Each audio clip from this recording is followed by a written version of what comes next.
사랑하는 성도님들, 오늘 수요일입니다. 복되고 귀한 하루 되시며 오늘 하루도 정말 주 안에서 또 기도하면서 살아가시를 축복합니다. 잠시 기도하시고 오늘의 말씀 나누겠습니다. 하나님 아버지, 오늘 하루도 우리 사랑하는 성도들 복되고 건강하고 기쁨으로 살아가는 귀한 하루 되게 도와주옵소서. 이 시간 함께 하시길 원하며 말씀 가운데 은혜를 내려 주옵소서. 예수 그리스도 이름으로 기도합니다. 아멘. 오늘의 말씀은 이사야 35장 1절의 말씀입니다. 하나님 나라가 임하면 이라고 하는 제목으로 말씀을 나누고자 합니다. 이사야 35장 1절입니다. 광야의 메마른 땅이 기뻐하며 사막의 백합화같이 피어 즐거워하며. 요즘 인테리어 하시는 분들을 이제 많이 만나면서 많이 보는 게 도면입니다. 도면을 보면 맨 처음에 제가 도면을 볼 때는 물론 이제 고등학교 때도 이제 도면을 보는 이 공부 이런 것들도 해본 적은 있지만 전문가가 아니니까 이것이 그렇게 어떤 의미고 또 어떻게 구조가 이렇게 세워지는지 잘 이해가 되지 않을 때가 많습니다. 근데 요즘 이제 도면들을 한 개, 두 개 보고 또 인테리어 하시는 분들의 설명들, 설계사의 설명들을 듣다 보니까 이 구조는 이래서 이렇게 하는 것이 좋겠구나. 저 구조는 저래서 좋겠구나 라고 하는 생각들을 하게 됩니다. 근데 그래도 이해 안 되는 때는 인테리어 하시는 분들이 어떤 걸 보여주실 때가 있냐면 3D 화면으로 그 장면들을 보여주실 때가 있습니다. 그래서 이 구조물이 이렇게 올라갈 것이다 라고 하는 입체적인 이 모형도를 보여주죠. 그러면 이렇게 물이 나는구나, 이래서 이렇게 진행되는구나 라는 것들로 깨닫게 되는 것이죠. 그래서 오늘 또 이제 이 인테리어 업자를 보면서 제가 이해 안 되는 것들이 있다라고 말씀하고 물었더니 이 배관은 이런 식으로 들어오고 저 배관은 이런 식으로 들어오고 이 구조의 문은 이렇게 열려야 됩니다. 그래서 대표적으로 가장 궁금했던 문은, 저는 문은 그냥 자동문이었으면 좋겠다는 생각을 했는데 이게 또 소방법상으로는 문을 열고 밀고 당겨야 된다는 것들이 있다는 것이죠. 그러니까 편리한 것도 있지만 법적으로도 적용되는 것들이 있다는 것입니다. 그러나 일반적인 사람들은 그것을 잘 모르죠. 설명을 들어야 되고 도면을 잘 봐야 되고 또 이것들을 구조화된 모형물을 통해서 깨닫게 되는 것입니다. 하나님 나라도 마치 이런 것 같습니다. 하나님 나라를 상상한다면 도무지 그렇게 그려지지 않을 때가 있죠. 근데 주님께서 비유로 말씀하신 하나님의 나라를 읽고 그려보면 마치 모형도나 이 설계 도면을 보는 것처럼 하나님의 나라가 우리 가운데 다가올 때가 있다는 것입니다. 나중에 우리 인생이 끝나고 천국에 가서 하나님의 얼굴과 천국을 직접 보면 상상만 하던 곳, 그 이상의 의미도 있겠지만 성경을 통해서 그리던 천국을 누리게 될 줄 믿습니다. 오늘 우리가 읽은 하나님의 말씀에는 하나님의 나라가 도래하면 일어날 일에 대해서 말씀하고 있습니다. 이방 열강들에 대한 심판을 예고하고 유다에 대한 심판도 말씀하셨습니다. 시간이 흘러서 심판이 지나고 나서 하나님 나라가 도래하고 오면 일어날 일, 이 놀라운 일에 대해서 말씀하시는데요. 1절입니다. 광야와 메마른 땅이 기뻐하며 사막이 백합화같이 피어 즐거워하며. 유다 땅에 하나님의 심판이 임해서 메마르고 황폐한 광야가 되었습니다. 심판이 임하면 광야와 같이 사막같이 된다는 것을 우리는 기억해야 됩니다. 심판이 임하면, 하나님 나라가 임하면 하나님을 믿지 않는, 선택받지 못한 사람들은 광야와 같이 사막과 같이 된다는 것을 우리는 기억해야 됩니다. 사람들이 많이 다니던 땅이었는데 인적이 드문 곳이 되고 왕래하는 사람들이 발이 끊어지게 되는 것입니다. 우리 인생도 살아가다 보면 내 잘못으로 인해 고난을 당할 때도 있고 하나님의 징계를 받아서 인생이 광야같이 메마를 때도 있다는 것입니다. 내 잘못과 전혀 상관없이 하나님께서 우리를 연단하시고 준비된 선물을 주시기 위해서 광야로 인도하실 때도 있다는 것이죠. 하지만 때로는 하나님이 함께 하셔서 메마른 땅에 꽃이 피는 놀라운 경험을 할 때도 있다라는 것입니다. 성경을 보면 이런 일이 자주 나옵니다. 사라라고 하는 사람이 대표적인 사람인 것이죠. 그녀는 자녀를 생산할 수 없는 몸이었지만 하나님은 그녀에게 복을 주셔서 90살에 이삭을 낳게 하셨습니다. 메마른 몸에 하나님의 은혜를 받았던 여인이었다는 것이죠. 또한 예수님께서 갈릴리 가나 혼인잔치에서 물로 포도주를 만드신 사건도 있습니다. 포도주는 인생의 기쁨을 의미하는데 혼인잔치에 포도주가 떨어졌다는 것은 모든 인생의 즐거움들이 없어졌다는 것입니다. 그런데 예수님께서 직접 포도주를 준비하셔서 많은 사람들을 행복하게 하셨다는 것을 기억해야 됩니다. 이런 일은 광야 같은 우리 인생에 주시는 하나님의 선물입니다. 이 땅을 살아가면서 우리는 사라 같은 경험도 하고 물이 포도주가 되는 경험도 할 것입니다. 하지만 천국에 가면 온전한 기쁨, 광야 같은 일들이 절대로 일어나지 않을 것이죠. 오늘 우리는 하나님 앞에서 우리 메마른 현실을 인정하고 기도해야 됩니다. 하나님, 내가 이렇게 광야 같은 인생입니다. 하나님, 내가 이렇게 메마른 인생입니다. 내 영혼이 메마르고 있습니다. 하나님 도와주옵소서. 하나님, 나에게 단비를 내려 주옵소서. 꽃이 피는 역사가 일어나도록 하나님 축복해 주옵소서 라고 기도해야 된다는 것이죠.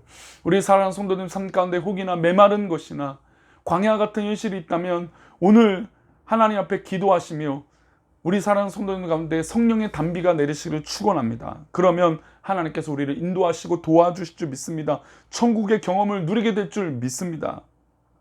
두 번째 말씀이죠. 3절과 4절입니다. 너희는 약한 손을 강하게 하며 떨리는 무릎을 굳게 하며 겁내는 자들의 이르기를 굳세어라 두려워하지 말라. 보라, 너희 하나님이 오사 보복하시며 갚아주실 것이라. 하나님이 오사 너희를 구원하시리라 하라. 하나님의 심판의 때가 오면, 하나님 나라가 임하면 하나님께서 오셔서 보복하여 주시고 갚아주신다는 것입니다. 그리고 오셔서 우리를 구원하여 주신다는 것이죠. 약한 손, 떨리는 무릎은 우리 마음이 두렵고 연약한 상태를 말하는데, 하나님 임하시면 그 두렵고 떨리는 마음을 담대하게 인도해 주신다는 것입니다. 인생을 살다 보면 늘 좋은 일도 있겠지만 이렇게 두렵고 어려운 일들이 일어날 때도 있습니다. 속상하고 억울하고 괴로운 날들이 있을 수도 있다는 것이죠. 그러나 예수님께서 부활하셔서 우리를 구원하셨던 그 은혜로 말미암아 하나님 앞에 붙들린 백성들은 그 두려움이 변하여 담대함으로, 기쁨으로 변하게 될 줄 믿습니다. 사탄이 우리 마음을 흔들어 놓으면 두려운 것밖에 없죠.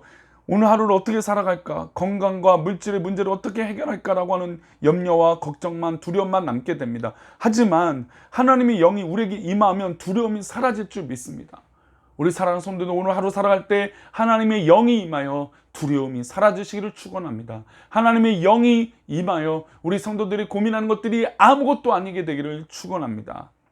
하나님이 함께 하셔서 두려움을 내쫓는 용기를 가지시기를 축원합니다. 이어서 5절과 6절 말씀입니다. 그때 맹인의 눈이 밝을 것이며 못 듣는 사람의 귀가 열릴 것이며 그때 저는 자는 사슴같이 뛸 것이며 말 못하는 자의 혀는 노래하리니 이는 광야에서 물이 솟겠고 사막에서 시내가 흐를 것입니다.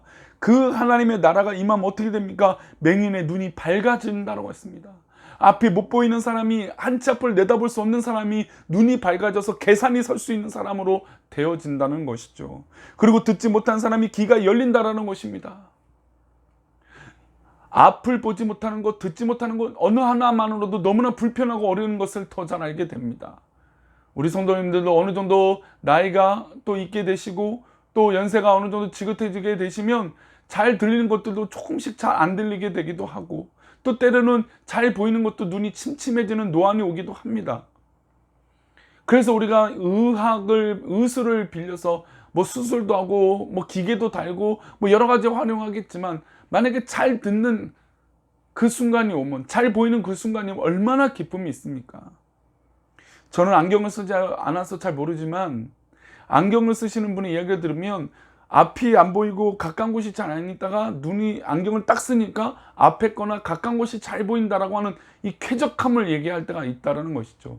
하나님께서 임하시면 보지 못하는 것, 듣지 못하는 것을 들리게 해주신다는 것입니다. 그래서 그때가 되면 저는 자는 사슴같이 뛴다. 얼마나 아름다운 표현입니까? 사슴이 뛰어노는 걸 보셨습니까? 동물원에 가보면 얼마나 깡충깡충 잘 뛰는지 모릅니다.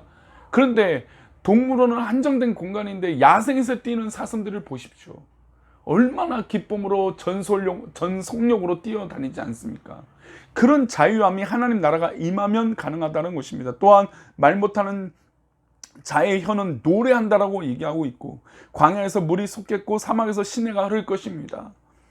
광야와 사막은 메마름을 또한 얘기하죠. 이 메마른 곳에 시내가 흐른다는 것입니다. 하나님 나라가 임하면 우리의 메마른 영혼이 하나님 앞에 풍성한 영혼으로 시냇가에 심은 나무처럼 그런 복된 삶을 살게 될 줄 믿습니다. 해방이 되어지는 것이죠. 그리고 간구했던 그 모든 것이 해방되고 응답받게 된다는 것입니다. 갈증 생겼던 것이 물을 한 모금 마심으로 풍요롭게 되어진다는 것이죠. 계속해서 8절입니다. 거기에 대로가 있어 그 길을 거룩한 길이라 일컫는 바 되리니 깨끗하지 못한 자는 지나가지 못하겠고 오직 구속함을 입은 자들을 위하여 있게 될 것이라. 우매한 행위는 그 길로 다니지 못할 것이며 라고 말씀하고 있습니다. 거기에 대로가 있습니다. 그 길은 거룩한 길이라고 일컫는 바 된다고 했습니다. 깨끗하지 못한 자는 지나가지 못한다라고 말씀하고 있습니다. 즉 하나님의 나라가 임하면 깨끗한 자는 걸을 수 없습니다. 올 수 없습니다. 오직 구속함을 입은 자들을 위하여 있게 된다. 즉 믿음의 백성들을 위해서만 그 땅이 존재하게 된다는 것입니다. 우매한 행위는 그 길을 다니지 못할 것이라고 했습니다. 그러니 우리 주변에 하나님 나라를 인정하지 못한 자들을 구원하고 도와야 할 것입니다. 우리의 사명은 바로 하나님의 복음을 알지 못해서 하나님 나라를 인정하지 못하는 아둔한 사람들을 이끄는 것에 사명이 있는 줄 믿습니다. 더불어 우리에게는 거룩한 길이 예비되어 있습니다. 우리가 함께 그 길을 걸어갈 때 하나님께서 그 길을 대로로 열어주실 줄 믿습니다. 우리가 가는 길이 막혀 있을 때는 지옥 같아요. 동서남북 방향을 분간할 수 없어서 낙심합니다. 하지만 하나님의 나라, 천국이 우리 인생에 임하면 대로가 열려지게 된다는 것이죠. 깨끗하지 못한 자는 지나가지 못한다라고 말씀하신 것을 기억하며 오늘 하루도 하나님 앞에 깨끗한 자로 대로가 열려지시는 귀한 축복이 임하는 우리 사랑하는 성도님 되시기를 축원합니다. 사랑하는 성도님들, 오늘 혹시 날과 앞에 있는 길이 보이지 않아서 염려가 되십니까? 그러면 하나님의 나라를 사모하십시오. 하나님 앞에 기도해 보십시오. 그리고 우리 앞에 있는 안 보이는 그 길이 축복된 길이 되고 하나님께서 기뻐하시는 그 길이 되기 위하여 기도하면 하나님께서 대로로 축복된 길로, 기쁨의 길로, 사슴이 마치 뛰어놀 수 있는 그런 길로 우리 오늘 하루를 그렇게 인도하여 줄 줄 믿습니다. 그러니 우리 사랑하는 성도님들, 하나님 앞에 그 말씀을 붙들고 그 길을 의지하며 살아가는, 그래서 기쁨의 대로가 열리는 귀한 사랑하는 성도님 되시기를 축원합니다. 그렇게 오늘도 승리하시는 귀한 하루가 되시기를 축원합니다. 축복합니다. 기도하겠습니다. 하나님 아버지, 오늘 하루도 우리가 살아갈 때 하나님의 천국이 임하는 기쁨의 하루가 되게 인도하여 주옵소서. 우리를 그렇게 인도하여 주시며 붙들어 주시기를 소망하고 오늘도 복된 하루로 인도하여 주실 것을 믿사하며 거룩하신 예수 그리스도 이름으로 기도 올려옵나이다. 아멘.